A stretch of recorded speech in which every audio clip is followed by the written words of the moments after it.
Hello, and welcome to this Earth to Humans bonus episode. Let me first say thank you to all of you who are listening to this. Your support is the lifeblood of this podcast series. Don't ever hesitate to reach out to us with questions, comments, complaints, ideas, or thoughts. You can contact us directly via our Patreon page, and you can also leave comments on any of the posts that we leave there. We always appreciate your feedback. Now, today, we are sharing some bonus content from my interview with Mark Dowie, as well as some of the discussion that Sarinah and I had about the topics brought up by Mark in his books. We're going to start with a bit of discussion from Mark about reactions to his book, The Haida Gwaii Lesson.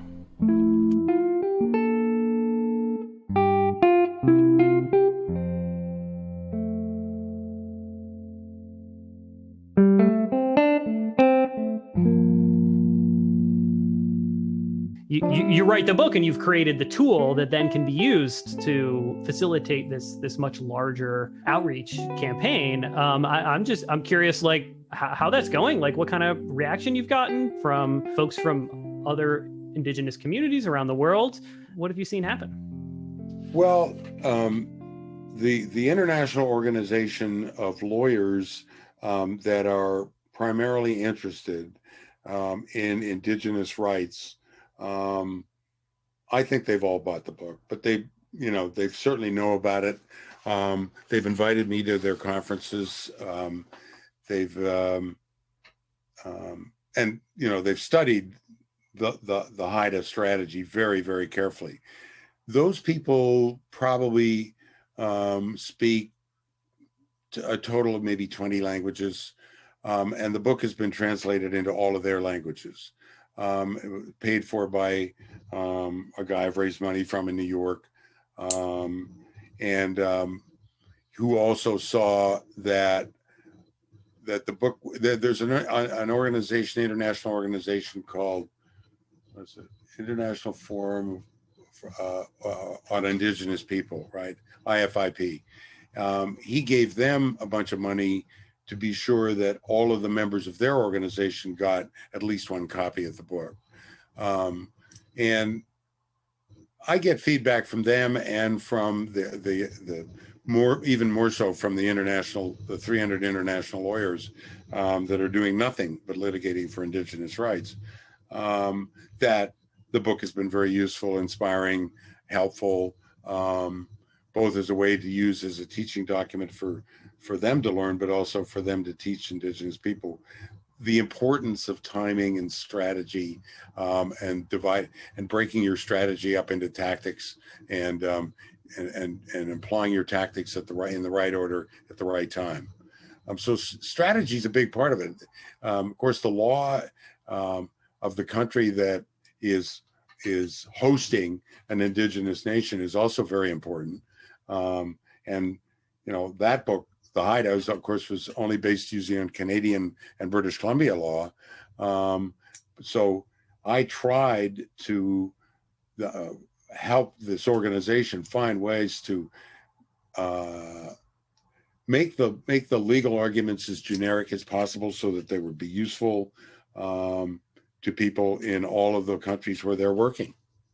In terms of the response of the conservation community, was to start forming what they call community-based or indigenous-driven conservation projects. The first ones that I saw actually happen as a consequence of this insight on the part of conservationists were in the marine protected areas of the Pacific. As you know, a lot of the land surface of the planet that is now falls under the category of protected area is actually water. And I think the largest protected area, single protected area on the planet is a piece of water in the Pacific, north of Hawaii, the Hawaiian Islands, but which was actually created on the initiative of the Bush administration, strangely enough. But so marine protected areas are a big part of, and they're of course really important to Native people because that's their protein, right? Fish. And so they watched the fish stock of the planet crash, basically, from their standpoint, because of big industrial fishing.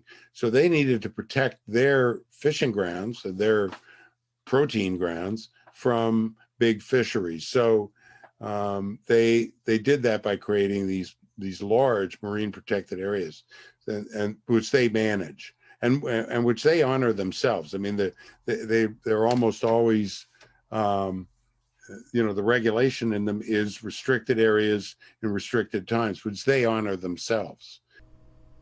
All right, and next we are going to jump into some of the discussion that Sarinah and I had about the topics raised in Mark's books. You seemed genuinely frustrated with how you were grappling with the way that Mark, talks about it's good guys versus good guys. And you're F these guys. There's so much intentionality and cruelty and capitalism built into, just fully baked into these corporate organizations. How can you unravel that, and how can you even see them as good guys, even though the thing that they're doing is for the sake of conservation? I was just thinking about John Muir and Darwin and these sort of foundational figures that we, have elevated over the years and have, albeit, done incredible things, for natural history and the environment and a lot of some things. But have they? Yeah, I mean, that's a good point. I think it depends on who we're talking about. Yeah. And I think that we have to analyze each of these sort of these figures who have been sort of canonized in our society and in the history that we tell ourselves about the conservation movement. We have to analyze each person individually, I think. And I think we also can't fall into the trap of just saying, oh, well, everybody was racist back then. Yeah. Because it's not true, And one of the things that's really interesting, that this is totally a side tangent, but I think it's it's a really hard case, I think, to make the argument that John Muir's net effect on conservation was positive, because it was his idea, right? He was the one that was pushing, and I mean, not just him, right? But he was the face of that campaign to protect Yosemite, and a lot of these ideas about how it should be protected were his ideas. And reading Mark Dowie's book, it's you start to understand the scale of effect that those ideas have had. Right? Yeah. And but then you could take somebody like Thoreau, right? Who is on, just as sort of well known and also sort of, canonized within our society and within sort of the history of environmentalism. Thoreau was one of the most outspoken white abolitionists of his time. I read an article that claimed that Thoreau was the first white abolitionist to advocate for violence as an appropriate response to slavery. So, you know what I mean? And it's how do you, apples and orange, they're not the same. Yeah, they're not the same. In that attitude that Thoreau had in my mind, Muir had access to Thoreau's writings, right. And we have evidence that Muir read Thoreau and was inspired by Thoreau. So and yet he, yet he went off in this different direction on certain issues. And so, it's I think that argument that is so universal of oh, well, everybody thought like that back then. It's just not true. I mean, maybe those, certainly those ideas were more pervasive in our society than they are now, but they're also really pervasive in our society right now. Yeah, but I think that's interesting. The fact that we are kind of now able to acknowledge those really rotten roots. Like maybe things do grow out of those roots. You know, as you say, you're like, and I agree with you. It is like when you do really look at how much damage has been done by some of these figures based off of their ideology or whatever it is, it tends to do more harm than good. But you know, in his book, in Mark's book, he kind of like danced around racism, I guess, in the book. And you know, and I think that's a really interesting choice, and it makes me think about the recent trial against the killers of Ahmaud Arbery and the way that the prosecution treated that case. And they strayed way away from making race the central focus of that trial, because they recognized that the jury, you know, their audience was predominantly white, you know, predominantly this, and they were making it, you know, and I feel mixed feelings about the way that they did that, because it was so rooted in race. That killing, that lynching of him was so rooted in race. But they were successful in the trial, you know, by their strategy. Mm-hmm. And so, I don't know, I was thinking about that as Mark was kind of saying that. He's like, you know, I don't want to demonize and villainize these individuals or corporations necessarily, because, you know, I'm trying to not demonize conservation. Like, conservation is important.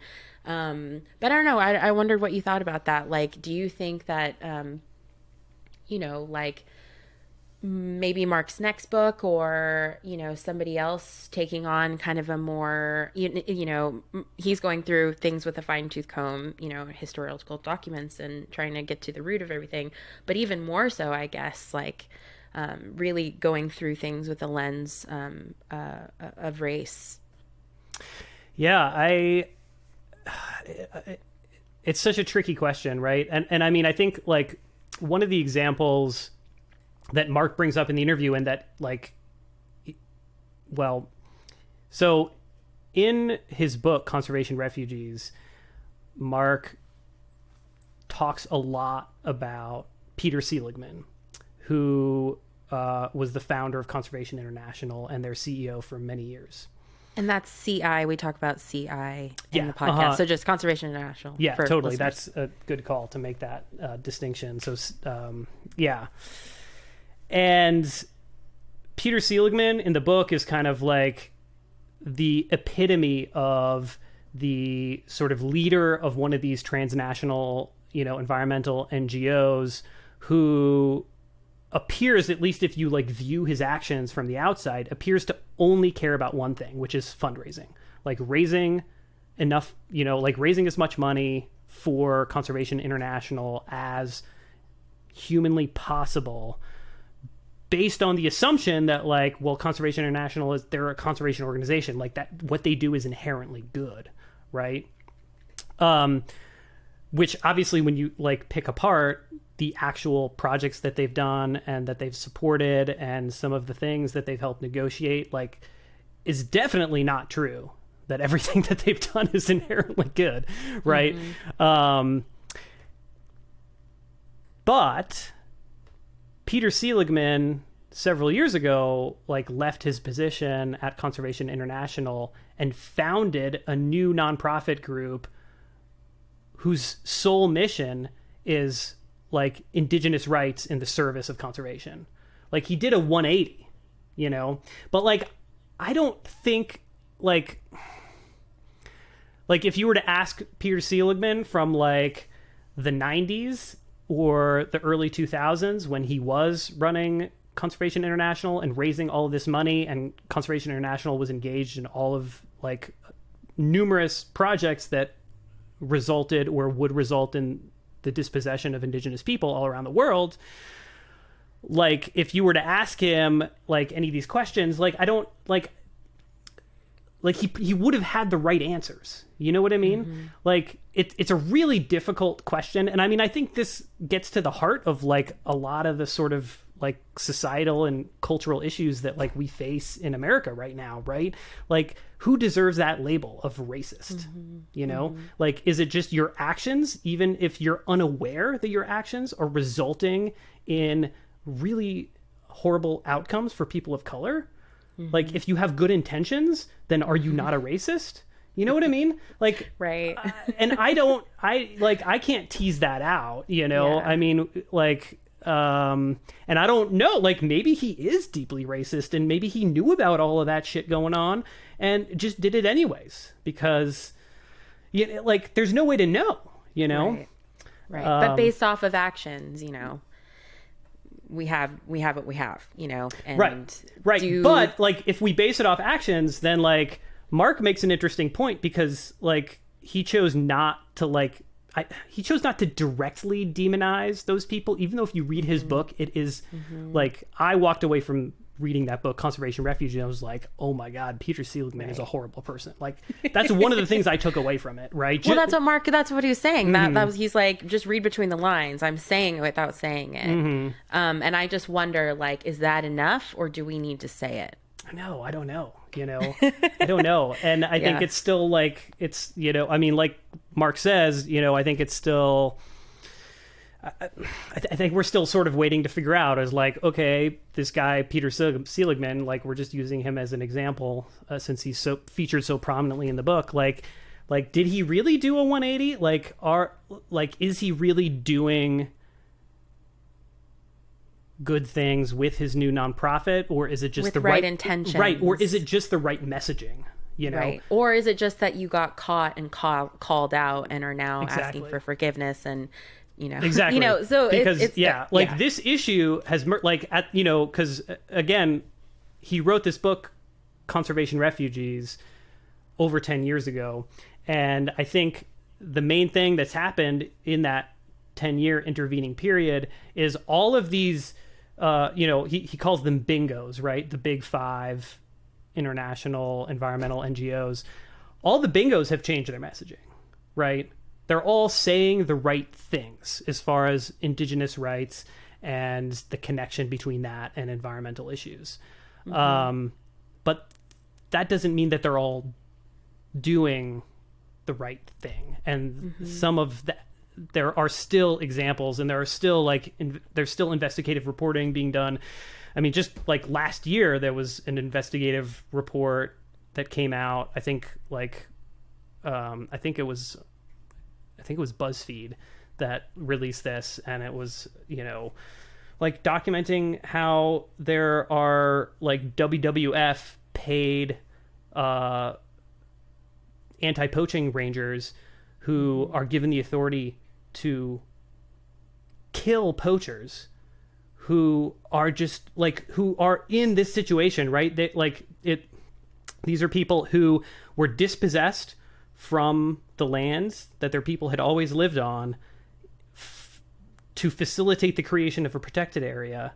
So the people who used to be the protectors of this landscape are now treated as the enemies because they're going back into this landscape that they still see as their homeland to hunt and provide protein for their family, right? Like utilizing resources that they've utilized for thousands of years. But now when they do it, anti-poaching rangers who are paid by the World Wildlife Fund are allowed to kill them. Right. Like this is happening now. You know, this is not like history, you know? Yeah. I just came across a TikTok. There's like, Matt, I know you don't, well, let me know what you know and what you don't know about TikTok. I'm just going to talk about TikTok, okay, and, you know, fine. if you're confused, whatever. But I came across this TikTok, and there was kind of this like area of TikTok called native TikTok. And there was this, this kid made this video, this native kid made this video about how he, you know, was out foraging in, you know, like the quote unquote national park, which is his ancestral homeland, foraging for, you know, plants and things. And he's been confronted by so many white people, you know, and even after sort of saying like, hey, this is actually my land, fuck off, you know, he's met with so much, you know, just awfulness, and why sort of that conceptually in our brains isn't clicking in, on this micro scale. But this is the same thing that you're talking about in this article that's happening on like a much bigger, much more extreme scale. But then, like, at what point does that stop? Like, when do we, how do we avoid getting to the point where that's currently happening, where we are now allowing people to freely kill these indigenous people, as they're trying to access their own land for their own livelihoods, and how we parse through that. It's really messy and it's really complicated, but it's there's just a lot of really good parallels that he makes, and there's just so many like contemporary examples that you could use. And when you guys talk about like the total amount of conserved land being the size of the continent of Africa, and like, yeah, that does sound impressive. But then Mark's like, well, think about all the people that had to be displaced in order to do that. Right. And think about what those people were doing to protect that landscape that they had been living on in a sustainable way for hundreds or thousands of years. I mean, depending on the situation, like, and then you just remove them, like that causes ecological disruption. Mm-hmm. Mm-hmm. Yeah. So it flips the like whole we're idea. Part of the environment, right? I know. It's almost like I don't know. It's almost like indigenous people know what they're talking about, right, and know what they're doing. Weird.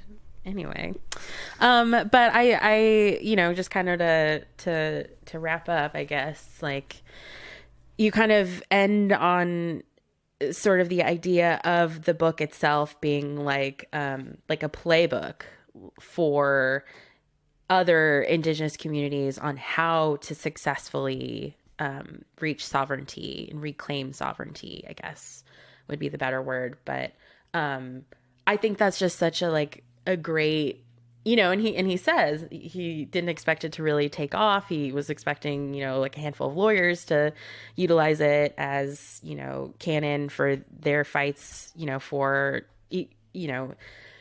their particular circumstances, but that it's really been utilized in a totally different way, and more people are interested, and it became this really great book. But I don't know. I think that gives it like life after, like and that's what I love about books like this. There's like room to go with it, and like room to like grow with it. Things can happen with this knowledge. It's not just like this static thing about history. It's like, no, like this is how we make actual change happen. And I think that was really cool. Like when I'm thinking about a documentary project, like I'm always trying to think about like what the potential impact could be. Like who's the target audience, and who could we reach with this story that could actually change the outcome, right? And he did that in such an awesome way with this book, and had this very small target audience. And it's kind of like a bonus that the book became more popular than he thought it originally might be. But the other fascinating thing about this book, the Haida Gwaii lesson, is that it reveals certain aspects of the history of like Western history, right? Like the history of Western society and culture that I think a lot of us aren't taught and don't know, but that is common knowledge in many indigenous communities and indigenous nations, because they need to know that in order to fight these battles for sovereignty and for land title over these lands that, have been stolen from them. So like reading it, like, and I mean, a lot of the book is about sort of a history, like a sort of recent history of the Haida, and how they did what they did, how they were able to achieve the level of sovereignty that they have, right? But part of the book is also like the legal arguments that were used within Western society to take that land originally, right? Because if you're going to fight against that system, you need to know all of those details, right? And you need to know it from like a legal perspective. And that was really fascinating to me to see like what was in there that I wasn't familiar with.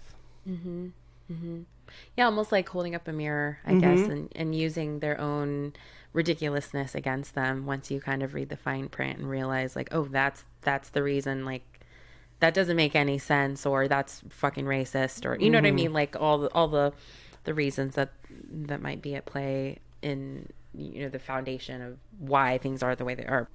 All right, that's it for today's bonus episode. Thanks again to all of you, our members. If you want to read the Haida Gwaii lesson, I just shared the ebook file on a post over on Patreon, so check that